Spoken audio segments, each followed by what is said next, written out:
Nabi luar biasa menghidupkan malamnya, mengisi waktu-waktunya dengan ibadah. Maka kita kalau tidak bisa mengambil semuanya, minimal jangan tinggalkan semuanya. Ma la yudrakuluh la yudrakuluh. Kalau tidak bisa ambil semuanya, tidak bisa semalam sentuhan, sebagian malam.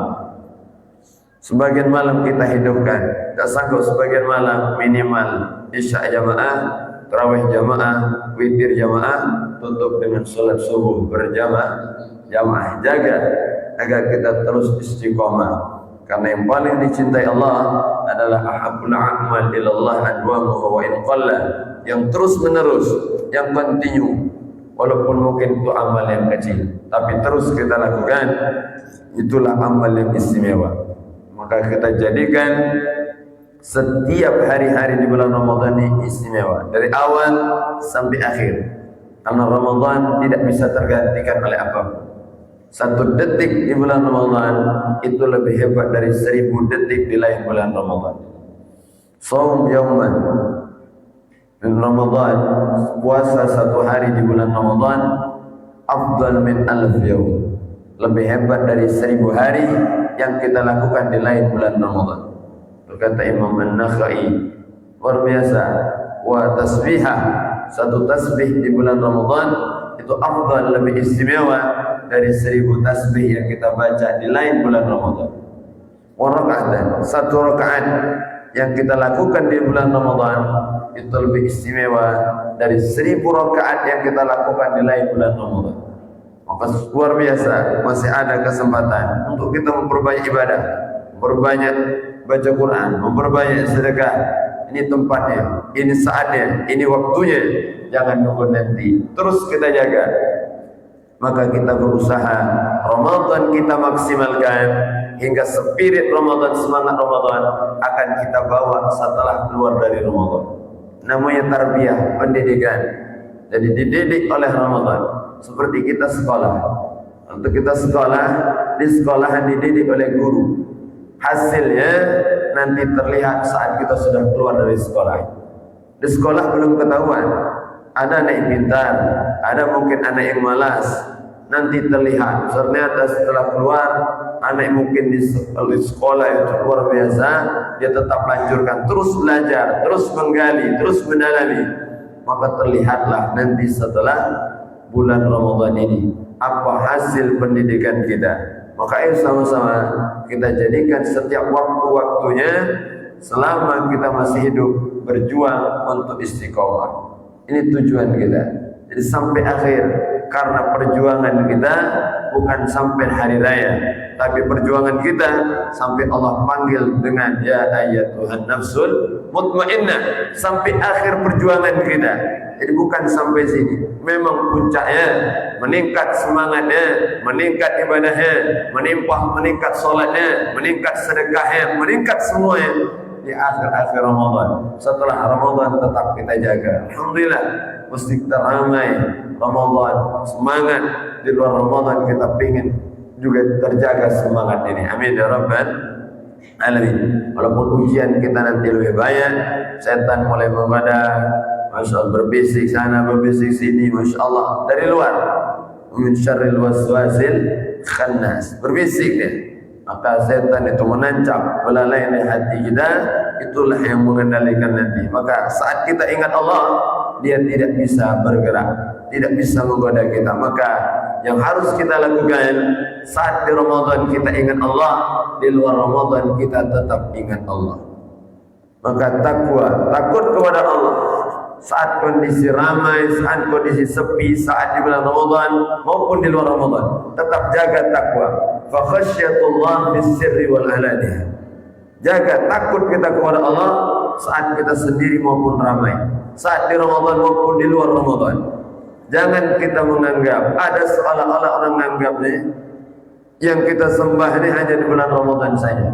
Selesai Ramadan, selesai, kita tinggalkan. Allahnya sama, yang kita sembah sama, tujuan kita sama, pahalanya yang Allah berikan pun begitu banyak, luar biasa. Maka kita tetap jaga semangat kita sampai di luar Ramadan kita tetap semangat. Amin ya rabbal. Maka ini tingkatkan takut kita dimanapun kita, kapanpun kita, tetap semangat takut kepada Allah. Maka kita tidak hanya takut saat ramai, namun tidak takut kepada Allah saat sendirian. Kita tidak hanya takut kepada Allah saat Ramadan, namun di luar Ramadan kita tetap takut kepada Allah. Wal qasdu fil faqri wal ghina, tetap dia tidak berlebihan, tetap sederhana dalam kondisi faqr, kekurangan, ghina, kaya, tetap sama. Saat kita susah, saat kita senang, saat kita tidak punya, saat kita ada, tetap sederhana. Jangan terlalu berlebihan, jangan terlalu melambung keinginan. Biasa saja. Ini menjaga kita. Jadi biar kita dalam ibadah pun tetap stabil. Jangan mengikuti nafsu. Minta maaf. Kadang kita gara-gara dibawa nafsu semangat ibadah. Aku mau sholat Ustaz malam ini 100 rakaat. Semangat 100 rakaat. Tiba-tiba besok libur 2 minggu. Habis badannya. Kenapa tidak datang ya? Pegel galau Ustaz badannya. Kita paling tahu tentang kita. Kita memulai dari yang kecil, kita istiqomahkan sampai pada puncaknya. Imam Ahmad bin Hanbal itu kalau sholat sunnahnya setiap hari 300 rakaat, 300 rakaat setiap hari. Wayang 300 rakaat. Imam Ali Zainal Abidin sehari 1000 rakaat. 1000 rakaat. Beliau sudah memulai, sudah istiqamah dari mulai yang sedikit dia jaga, dia istiqamahkan sampai pada 1000 rakaat. Dia harus dimulai dikit-dikit, ujung lemang goyor. Jangan langsung berderu. Gara-gara semangat kita tiba-tiba tepar, jatuh sakit dan sebagainya. Tetap jaga istiqamah kita. Wal adlu fil ridha wal ghadab, tetap adil, masya Allah, tidak berlebihan, tetap adil saat kita ridha, senang maupun saat kita sedang marah. Kita jaga, maka jangan sampai kita mengikuti 3 kata Nabi besar Muhammad sallallahu alaihi wasallam. Wa ammal muhlikat, ada yang menghancurkan, 3 yang menghancurkan kita. Pertama, fasyuhun syadid, syuh, perasaan dalam diri, pelit, jangan diikuti. Memang kita apalagi banyak kebutuhan, banyak keperluan, mau sedekah kadang berat. Mulai berpikir, daripada kau masuk celengan tuh, mak beli ke baju baru. Padahal ada bagian, baju ada bagiannya, makan ada bagiannya, sedekah diatur aja. Masya Allah, jangan terlalu diikuti. Wasyuhun syadid, pelit yang sangat. Syuh, ada orang bakhil, ada orang syuh. Syuh ini kata ulama lebih dalam dari bakhil. Kalau bakhil itu pelit untuk orang lain, tidak mau berbagi untuk orang, pelit, bakhil. Tapi kalau syuh ini bukan hanya untuk orang, tapi untuk diri sendiri pun pelit.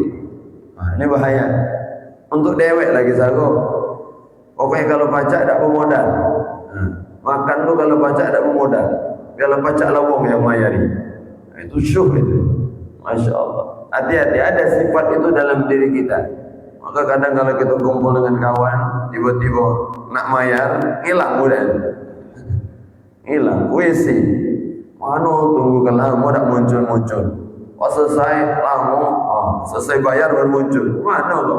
Minta maaf, lupa mau dompet. Nak makan, tak mau dompet sengaja boleh. Walhasil, ini luar biasa. Ada syuh dalam diri kita. Jangan sampai ada. Hilangkan semua, jangan sampai diikuti. Kita pengen untuk kita, namun kita harus memikirkan orang lain. Maka kita dalam tingkatan sedekah ini ada 4 dalam Al-Quran. Pertama, ada sakho. Sakho, orang yang mudah memberi saat dia diminta. Sakho, ada orang datang, ada orang minta bantuan, dia beri cepat. Sakho namanya. Yang kedua ada jud, naik lagi. Dia cepat memahami keadaan, cepat tahu orang lagi butuh, masjid lagi butuh, orang lagi susah, langsung dia beri. Pak, ini untuk masjid, ini untuk kau. Dia cepat memahami keadaan. Lihat kawan jalan lain itu sudah tahu. Kadang kita kan tahu, Ada kawan jalan sempoyongan, matanya memerah, melayang-layang, buntu dah ini. Cepat kita tahu, ini untuk buka. Walhasil kadang terlihat di wajahnya, terlihat kadang dalam perilakunya. Masya Allah, cepat. Yang ketiga, karam. Dia bisa memberi dalam jumlah besar. Tak perhitungan lagi kalau sudah ngasih, Masya Allah. Tak mikir ya, tak takut miskin, tak takut berkurang hartanya. Saat dia memberi betul-betul maksimal. Banyak.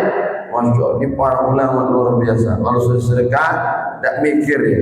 Ini titipan Allah, aku berikan untuk Allah. Itulah namanya syukur namanya. Berterima kasih kepada Allah. Dia terima, kemudian dia kasih. Itu terima kasih ya. Terima kasih, bukan terima simpan, terima kumpul, terima bukan. Terima kasih. Jadi dikasih lagi kepada orang. Luar biasa. Yang keempat, ini yang paling tinggi. Ada namanya ithar. Dia lebih mendahulukan orang daripada dirinya. Ithar. Biarlah orang dulu, kawan dulu. Biarlah semuanya selesai. Biar aku yang terakhir. Itu ithar. Ini mahal. Inilah akhlak yang ditunjukkan oleh para sahabat Nabi besar Muhammad sallallahu alaihi wasallam.